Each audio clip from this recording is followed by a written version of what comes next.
I'm going on talking about a cup of chai and I don't even drink tea. Hi, I'm architect Monica Khosla Bhargav.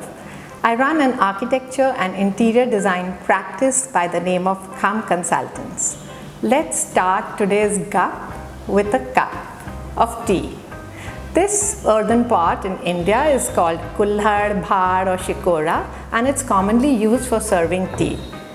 You can find many earthen vessels being used to serve dishes like the thandai, phirni or biryani, which is one of my daughter's favorite dishes.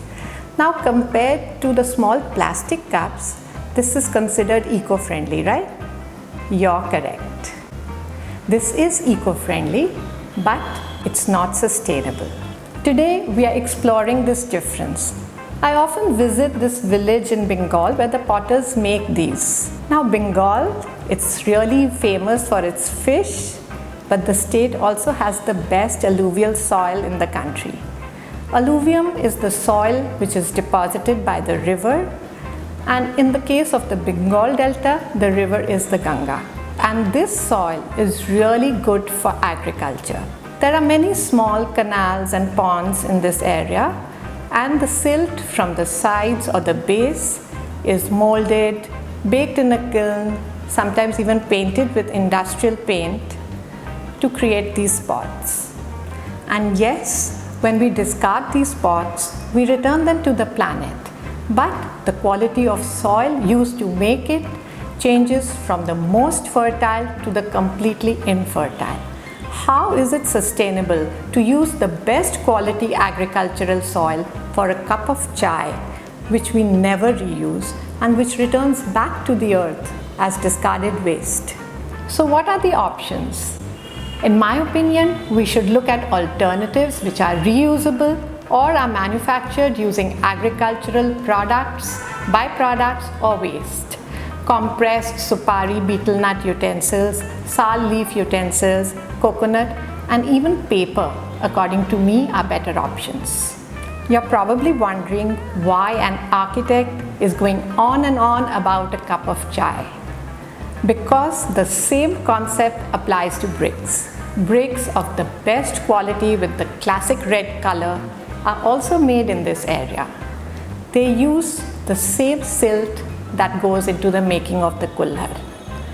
After the monsoons, the soil collects in the ponds and their size reduces. Generally, the villagers, they use these ponds for fisheries or for bathing. They get them desilted, and this silt becomes the raw material for the local kilns. And sometimes villagers who are often in need of money, they also permit a pond to be dug on their land to sell the soil. We all know that India has a very large population, and we clearly need a lot of houses for our population to live in. It just isn't a sustainable idea to use the best quality soil to make bricks for our houses. It would be far better utilized if we used it to grow food for us. We need to switch to industrially manufactured bricks, preferably using industrial waste. I hope you remember the story of the kulhad at this point. I prefer using fly ash bricks or concrete blocks.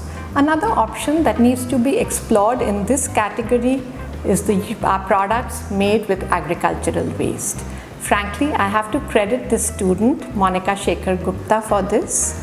I was reviewing her PhD thesis at Jadavpur University, and she was presenting an extremely interesting research on straw bale blocks for construction. It was while listening to her that I realized that agricultural waste is a huge environmental issue in our country, and we should convert this waste into building materials.